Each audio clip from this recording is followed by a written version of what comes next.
originally there was a layout in here, which was Calvercar Town, and that was designed to go out and about.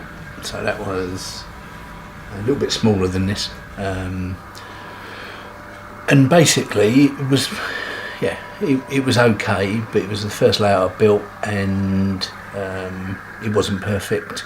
It was designed to fit in an old building that I had, so it was only 16 foot wide in total. And I found that it was a little bit tight, 4 to 4'6" curves. It didn't really lend itself to modern image, kit built modern image at the time, as opposed to factory built, because you were having to elongate couplings, etc., to get things around corners, etc., etc. So I think basically it was a kind of spur on from that, wanting to make my life a bit easier, avoid having to pick up trains every 5 minutes that had come off the track. I've always wanted a shed, so I built the shed, got Joe's permission on the proviso that we got married. So she won that one. I wanted the shed that badly. No, I'm only joking, but yeah, I'm lucky enough to have it indoors, and I know there's arguments for outdoor railways, etc. But again, a lot of people tell me that they spend the first couple of months rewiring it because the birds have pecked their wires. There's a lot more track cleaning. I didn't really want to go radio control. DCC was my thing, so yeah, having a shed. And I think the key for me was I realised that with an ageing fraternity around me, taking layouts to exhibitions wasn't really going to happen anymore. Was this the first layout you built in this shed? No, because Calvercar Town 3 months before Wally was baseboards. So you need a deadline. Calvercar Town got finished because originally that was just an end-to-end, and then I put fiddle yard on the back and corners, etc. So that was a add-on and add-on, which doesn't really work in modelling. You have to start afresh and plan it right, which this one did. So this got planned in a Toby Carvery or some such place down near Mike Perry's in Devizes, with Dave Lowry drawing on a beer mat. What was the inspiration for the design? A figure of 8 underneath, and that's how it started. And that was, anybody that's ever been to Dave Lowry's, he's got 2 figures of 8. You don't have to touch a train, and the reasoning was you avoid bits falling off. It doesn't happen in practice, but that was the theory behind it. But I think total versatility was the key. Being able to have a train set that you can do absolutely anything with was the driver, and this is what you've got here now. Was it a challenge to come up with that design? The figure of 8 bit was easy.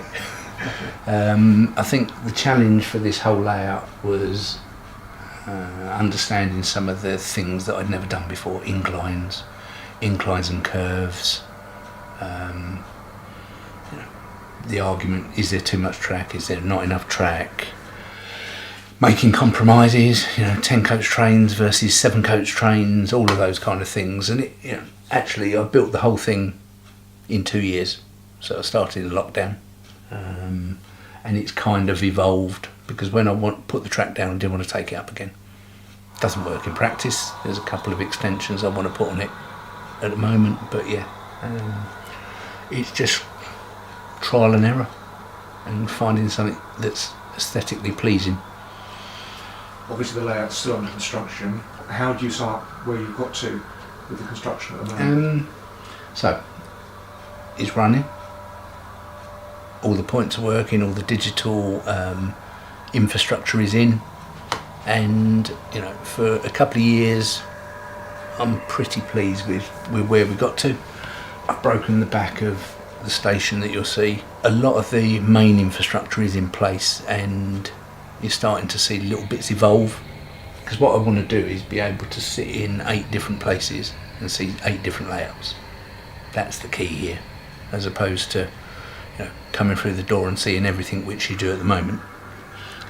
Time you get high buildings, trees, etc., you're going to have to go to a different place to see trains coming through a different aspect. So how long before the scenery would be complete, do you reckon? Well, if I was retired, I don't know. If I could have, the lion's share of it done within 12 months, that would be great. And when I say lion's share, I think if you get a layout to 80% done, you can then spend the rest of your life doing the other 20%, putting the odd little cat, fox, those kind of things. So, but it's taken me 3.5 months to build 3 platforms. So, and on the basis that the whole top level is going to have overheads, is a fair job to go yet. Tell us about how you're going to control the layout. So, Train Controller Gold is something I've been working with for a long time, and really what I want to be able to do is I like Train Controller Gold to set routes, to be able to set the signals, do all of that for me relatively easily. It gives you the ability to walk around the shed using iPad or equivalent to be able to kind of sit in that location I talk about and pull up your trains from wherever you want.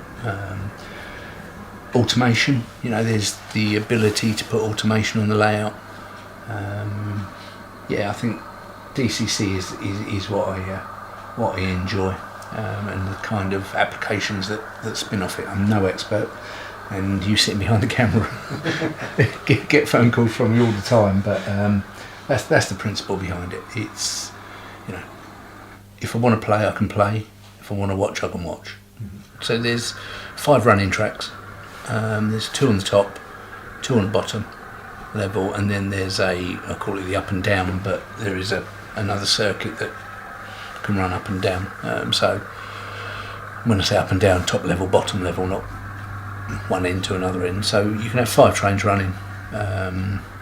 There's the ability to store 13, 16, 18 7-coach trains on the layout and not see them. So there's all hidden storage underneath. So actually, if I want to play trains, I can. There's a couple of little areas that I've specifically put together to shunt trains, depot, so I can just play depot, or mainline running. And some of the things with it, because the top will be overheads and the bottom's not, you've got the ability to run an electric in, take the electric off, put a diesel on, take it down the bottom, hide it, bring it back. So again, it will do pretty much every good bit of every layout I've seen. I've always wanted decent sized trains, and really, what's my era? It's that kind of growing up 15 to 25. So it was, for me, fortunately, the colourful period of the railways. For those that enjoyed the kind of 85 to 95, and it's really, I want to see stuff that I saw then. Loosely based on Great Eastern, I think the ability to be creative and a little bit poetic license is also on the layout. So you're not going to get 100% accuracy on this layout. It's kind of what my brain remembers. Busy stations. Where was I? I was at Euston, I was at Ipswich, I was at Colchester. So you saw freight running through at speed. You had local services, you had intercity services, you had cross-country services. I had first generation DMUs, the advent of the Sprinter and the Pacer. Even to the point where you started to touch on privatisation in the early 95. So a little Voyager might have found its way about. So a bit of everything really. So what I wanted was that busy station. Always seemed to be a depot just off the station wherever I was. So Cardiff, Ipswich, Norwich, everything was stabled around it. So hence the depot that I've put next to the station. and just to recreate some of the things you saw, taking off electrics at Ipswich because it hadn't run any further, putting diesels on, it's things like that that I wanted to incorporate. And I just love the noise. Hence DCC. I know it's you either love it or you hate it. But if you can hear people talking in the shed, I've done a bad job.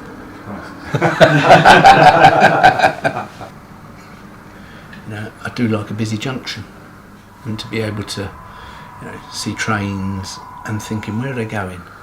So if you've got the section here which is with the signal box, you've got 1, 2, 3, 4 different possibilities, and it's just that, I wonder where that's come from. Before real-time trains and any kind of digital access to the railway, you always thought, what train's that? Where's that been?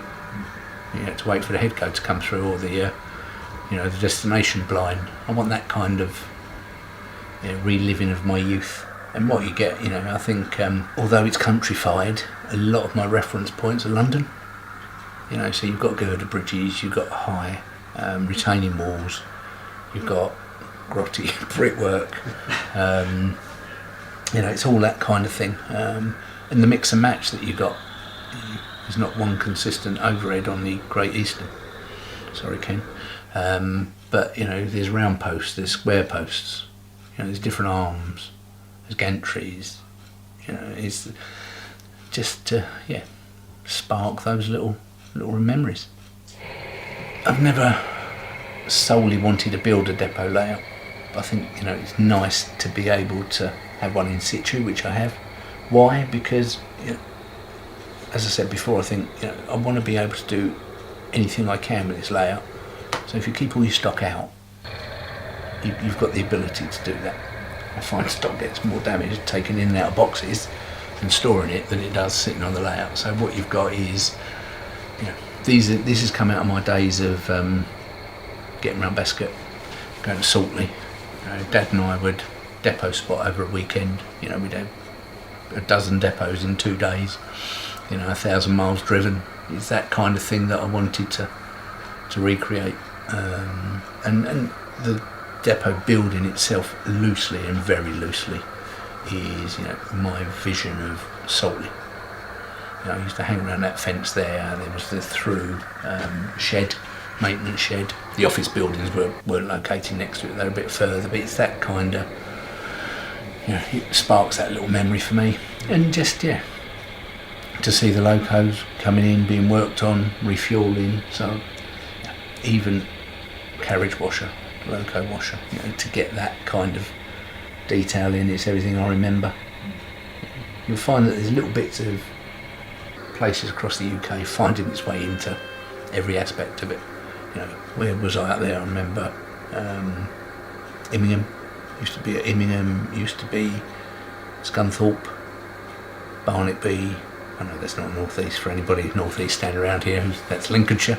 But as I got further up there, Sunderland Docks I think were even there when I was spotting. It was just heavy industry whenever we went up north. You didn't see that down south, right? Greenfields, but heavy industry is always, I loved it. It's noisy, it's filthy, it's polluting, but actually, it's different from what we were used to. So the dream and the idea is that will bang, crash, flash. I'll have steel trains that I remember coming through Immingham and Barnetby, coming through York, heavy coal trains, ore trains, steel trains. Yeah. Why? Because you can have really noisy, horrible, dirty diesels on the front, double-headed. Thornaby's of this world. Yeah, that's that. There's a little bit of a country station. I think you also need sort of countryside. You need a bit of countryside. An ode to getting married to Joe. I wanted a little church scene up on a hill. A little bit poetic, romanticism, if that's a word. A little bit of country over in the corner. And then you've got a bit of everything. You've got out of town, you've got industry. Yeah, I don't think you can want more.